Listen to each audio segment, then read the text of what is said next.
Hello friends, BSc की special class में आप सभी लोगों का एक बार फिर से मोस्ट वेलकम है। माय नेम इज आशीष गिरी और आज की इस वीडियो के अंदर हम डिस्कस करेंगे बीएससी सेकंड ईयर बॉटनी का फर्स्ट सेमेस्टर है, diversity of angiosperm systematic development and reproduction. और इस सेमेस्टर से ऑलरेडी मैं कई सारी वीडियोस अपलोड कर चुका हूं जो कि आपके एग्जामिनेशन पेपर के लिए मोस्ट इंपॉर्टेंट है। तो अगर आप उन वीडियोस को देखना चाहते हैं तो इसी वीडियो के डिस्क्रिप्शन बॉक्स में आपको एक लिंक मिलेगा। जैसे आप उस लिंक पर प्रेस करेंगे आप उस प्लेलिस्ट तक पहुंच जाएंगे, या फिर आप चैनल के अंदर जाएंगे आपको एक अलग से प्लेलिस्ट मिल जाएगा BSc second year diversity of angiosperm systematic development and reproduction के नाम से। आप जैसे ही उस प्लेलिस्ट पर क्लिक करेंगे सभी वीडियोस आपके सामने आ जाएंगी। दोस्तों, इस सेमेस्टर से हम फैमिलीज को स्टार्ट किया था और अभी तक हम लगभग कवर कर चुके हैं 12 फैमिली, और आज हम डिस्कस करेंगे फैमिली नंबर 13 फैमिली फेबेसी के बारे में। दोस्तों, बहुत सारे स्टूडेंट रिक्वेस्ट कर रहे थे कि फैमिली फेबेसी को डिस्कस कीजिए, तो यहाँ पर सबसे पहले मैं फर्स्ट ऑफ ऑल आपको समझाना चाहूँगा ये फैमिली लेग्यूमिनेसी को 3 सब फैमिली में डिवाइड किया गया है। इसको थोड़ा ध्यान से समझना क्योंकि कन्फ्यूजन यहीं पर हो जाती है। फैमिली लेग्यूमिनेसी को 3 सब फैमिली में डिवाइड किया गया, फैमिली पेप्लियोनेसी, फैमिली केसलपिनियेसी और फैमिली मिमोसी, जिसे हम मिमोसाइडी के नाम से भी जानते हैं। अब दोस्तों, ये जो फैमिली पेप्लियोनेसी है इसे हम फेबेसी के नाम से भी जानते हैं। तो मतलब फैमिली पेप्लियोनेसी ही फेबेसी फैमिली है, और इसके अंदर आता है जैसे मटर का पौधा आता है, या फिर जितनी भी दालें होती हैं लेग्यूम्स, मूंग की दाल या यहाँ पर सेम ग्राम चने की दाल और ग्राउंड नट यानी मूंगफली, ये सब आता है फैमिली फेबेसी के अंदर या पेप्लियोनेसी के अंतर्गत। और नंबर 2 है केसलपिनियेसी, इसके अंदर अशोक, इमली, गुलमोहर या अमलतास, ये सब इसके अंदर आता है। नंबर 3 है मिमोसाइडी या मिमोसी, इस फैमिली के अंतर्गत आता है किक्कर, कत्था जो पान में डाला जाता है, पान कत्था। और उसके बाद जो छुई मुई का प्लांट है जो टच करने पर एकदम सेंसिटिव होता है टच करने पर, तो मतलब ये सभी जो प्लांट हैं ये मिमोसी के अंदर आते हैं, ठीक है, मिमोसाइडी के अंदर। तो आज मैं जो डिस्कस करने वाला हूँ वो है सब फैमिली पेप्लियोनेसी, ठीक है, ये फैमिली लेग्यूमिनेसी के अंतर्गत आता है। और एग्जाम पेपर में लॉन्ग क्वेश्चन में आपसे डायरेक्टली सबसे ज्यादा यही पूछा जाता है फैमिली फेबेसी के बारे में भी, ठीक है। यानी लेग्यूमिनेसी के अंतर्गत एग्जाम पेपर में 2020 में जो क्वेश्चन पूछा गया था लॉन्ग क्वेश्चन में, सॉल्व पेपर उठाकर देखना, उसमें पेप्लियोनेसी पूछा गया था फैमिली, ठीक है, और ये फेबेसी के नाम से आता है, ठीक है। इससे फेबेसी पेप्लियोनेसी दोनों एक ही फैमिली है। तो दोस्तों, अभी तक अगर आपने हमारा टेलीग्राम चैनल जो कि बायो बुक टैग के नाम से बना हुआ है, अगर आपने इसे ज्वाइन नहीं किया है तो सिंपली आपको टेलीग्राम एप्लीकेशन डाउनलोड करना है, सर्च करना है bio book tag. Bio book tag जैसे आप सर्च करेंगे हमारा जो टेलीग्राम का ग्रुप है वो आपके सामने आ जाएगा। आप उस पर क्लिक करेंगे, स्क्रॉल डाउन करेंगे, नीचे एक ज्वाइन का ऑप्शन मिलेगा, आप उस पर क्लिक करके हमारे चैनल से जुड़ सकते हैं। जो भी नोटिफिकेशन होता है, इन्फॉर्मेशन होता है या नोट्स वगैरह होता है वो सब मैं आपको बायो बुक टैग चैनल पर ही प्रोवाइड करता हूँ, तो वहाँ से आप उसको ज्वाइन कर सकते हैं। तो चलिए दोस्तों स्टार्ट करते हैं। तो चलिए फ्रेंड्स, हेडिंग डाल लीजिए फैमिली पेप्लियोनेसी, इसे हम फेबेसी फैमिली के नाम से भी जानते हैं। तो आइए डिस्कस करते हैं सबसे पहले इसका सिस्टमेटिक पोजीशन यानी इसका क्लासिफिकेशन। दोस्तों, यहाँ पर ये जो क्लासिफिकेशन दिया गया है ये बेंथम एंड हुकर के अकॉर्डिंग है। आपकी बुक्स या नोट्स के अंदर हचिंसन के अकॉर्डिंग भी क्लासिफिकेशन हो सकता है, और दोनों ही क्लासिफिकेशन बेस्ट हैं। आप जो भी याद कर सकते हैं उसे याद कर लेंगे। दोस्तों, बेंथम एंड हुकर के अकॉर्डिंग फैमिली फेबेसी या पेप्लियोनेसी को डिवीजन एंजियोस्पर्मी के अंदर रखा गया। दैट मीन्स ये भी फ्लावरिंग प्लांट है, ये भी फ्लावरिंग और सीडेड प्लांट है, इसलिए इसे डिवीजन एंजियोस्पर्मी के अंदर रखा गया। हमें पता होना चाहिए कि आखिर क्यों क्लास डाइकोटिलिडन्स के अंदर रखा गया फैमिली फेबेसी को, तो क्यों रखा गया है, सब क्लास पॉलीपेटेली के अंदर रखा गया है तो क्यों रखा गया है, गैमोपेटेली के अंदर क्यों नहीं रखा गया। मतलब हमें पता होना चाहिए सीरीज कैलिसिफ्लोरी के अंदर रखा गया तो क्यों रखा गया, ऑर्डर रोजेल्स के अंदर रखा गया तो क्यों रखा गया, इनके रीजंस हमें पता होने चाहिए, और यही हम देखते हैं सिस्टमेटिक पोजीशन के अंदर। सो डिवीजन एंजियोस्पर्मी के अंदर क्यों रखा गया है, क्योंकि ये फ्लावरिंग और सीडेड प्लांट है। नंबर 2, इसे क्लास डाइकोटिलिडन्स के अंदर क्यों रखा गया, क्योंकि इनके एम्ब्रियो में 2 कोटिलिडन्स पाया जाता है, जिसके कारण इन्हीं 2 कोटिलिडन फीचर्स के कारण इसका नाम पड़ा है डाइकोटिलिडन्स, यानी 2 कोटिलिडन्स प्रेजेंट है, इसलिए इस फैमिली को हमने डाइकोट के अंदर रखा गया है। आप कैसे पहचानोगे, जैसे फॉर एग्जांपल आपको डाइकोट का कोई मेंबर दिखाई दिया, आप कैसे पहचानोगे कि ये डाइकोट का मेंबर है या मोनोकोट का मेंबर है।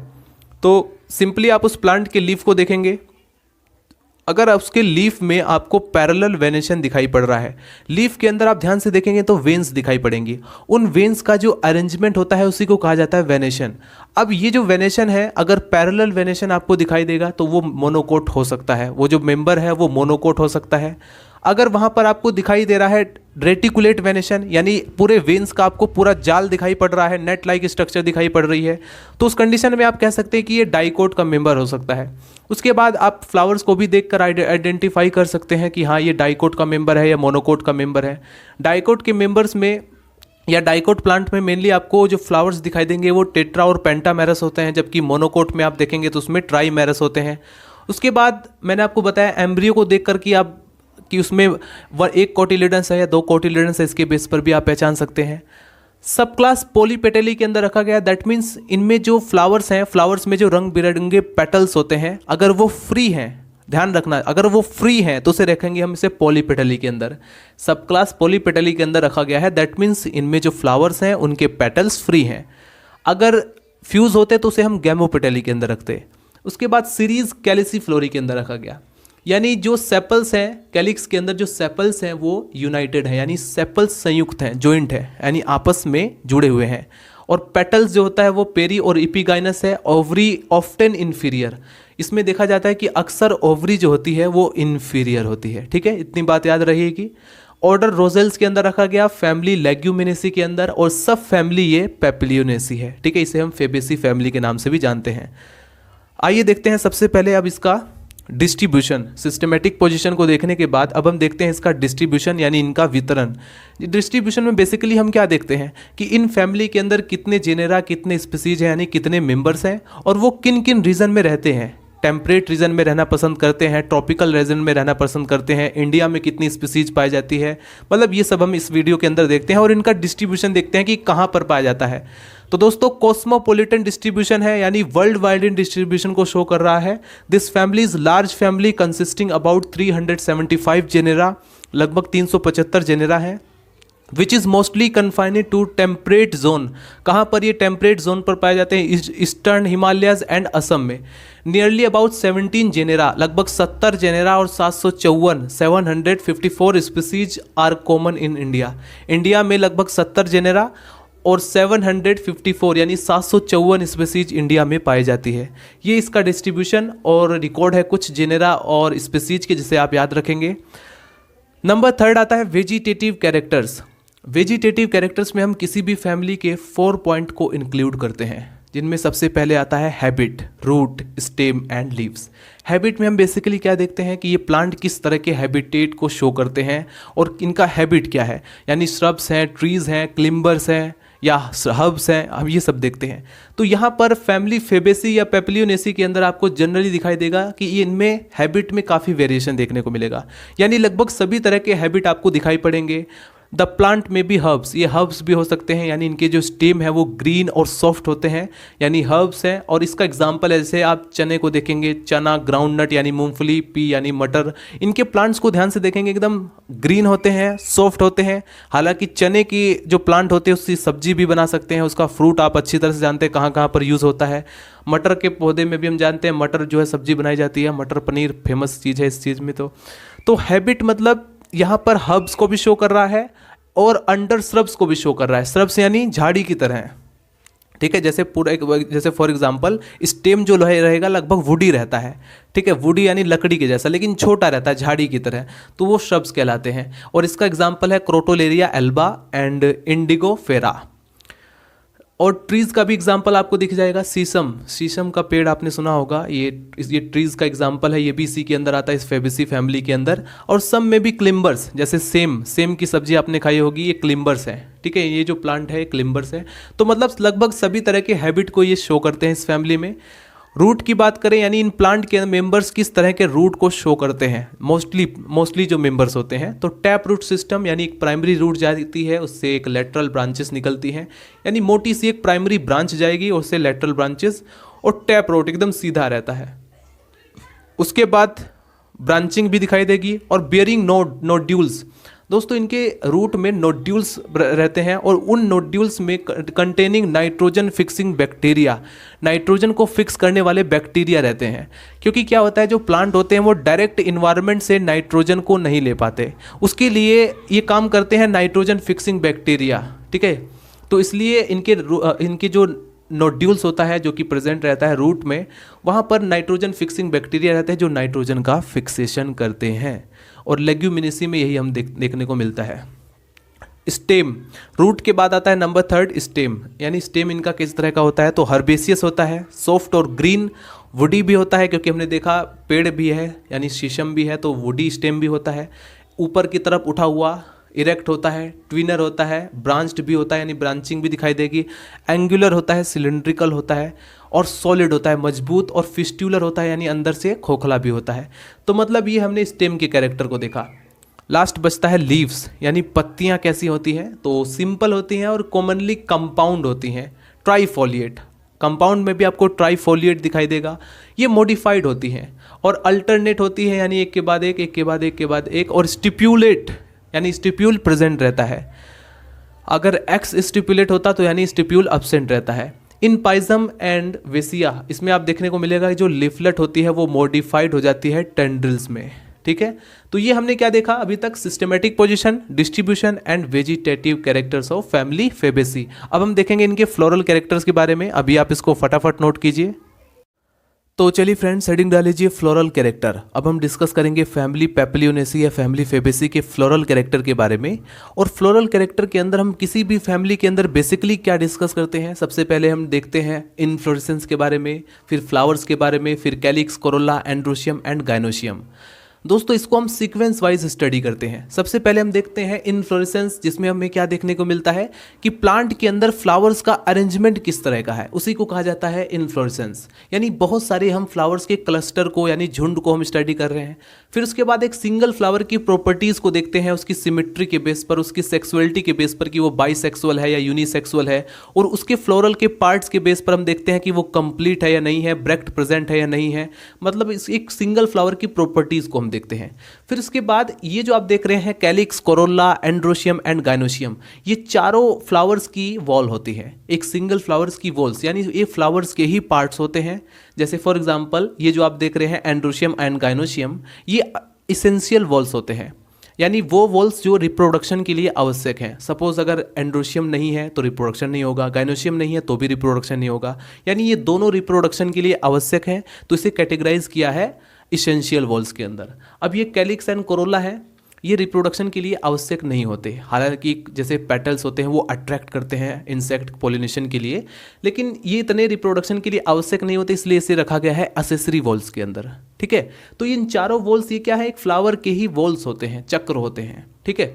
तो आइए डिस्कस करते हैं इन्फ्लोरेसेंस के बारे में। हालांकि ये जो बेसिक टर्मिनोलॉजी होती है कि हाँ इन्फ्लोरेसेंस क्या है, कितने टाइप्स का होता है, एस्टिवेशन क्या है, प्लेसेंटेशन क्या है, flowers, calyx, Corolla, androecium, gynoecium, इसके ऊपर मैं अलग से ये जो जितनी भी बेसिक टर्मिनोलॉजी है इन सब के ऊपर मैं वीडियोस बना चुका हूँ। आप चैनल के अंदर जाएंगे आपको वीडियोस मिल जाएंगी, आप उसको अपना उस वीडियोस को देख करके आप अपने बेसिक क्लियर कर सकते हैं। तो चलिए डिस्कस करते हैं इन्फ्लोरेसेंस के बारे में। यानी फ्लावर्स के अंदर यानी प्लांट्स के अंदर जो फ्लावर्स का अरेंजमेंट होता है उसी को कहा जाता है इन्फ्लोरेसेंस।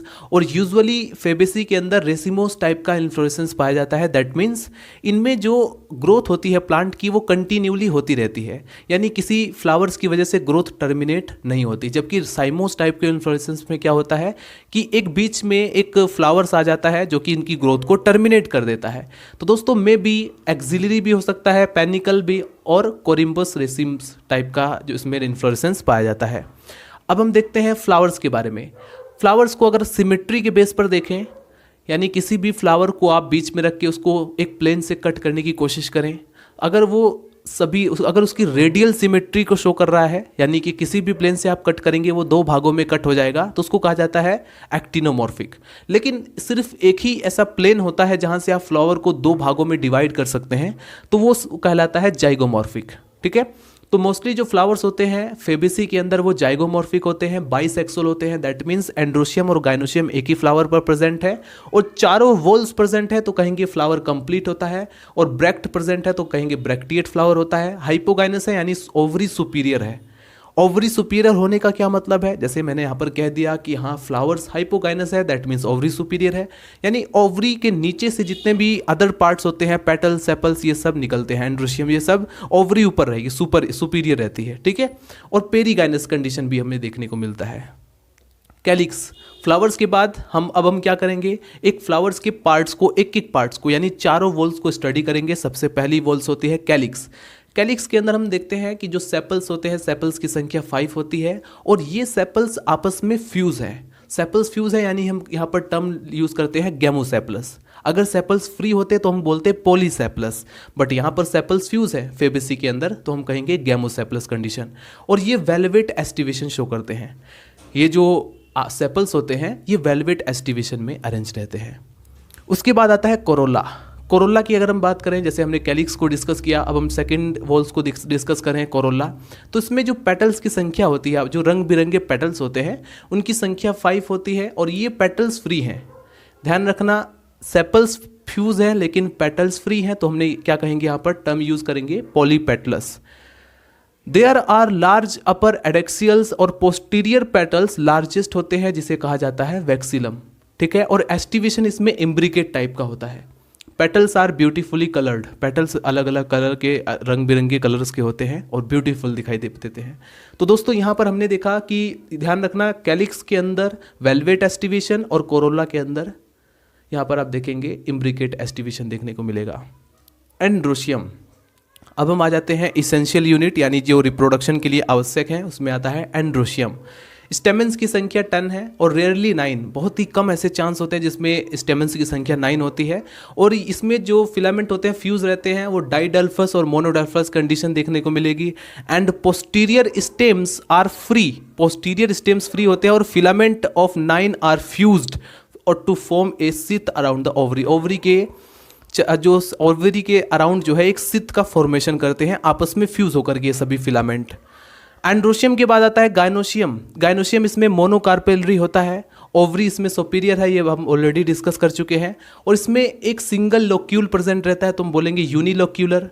एंड उस लोक्यूल्स के अंदर जो ओव्यूल्स का अरेंजमेंट है, जो प्लेसेंटा के थ्रू जो ओव्यूल्स जुड़ा हुआ है, उसी के अरेंजमेंट को कहा जाता है प्लेजेंटेशन। और इसमें मार्जिनल प्लेजेंटेशन दिखाई देगा। स्टाइल इसमें लॉन्ग होती है और ऊपर से बेंट होती है, थोड़ी झुकी हुई रहती है।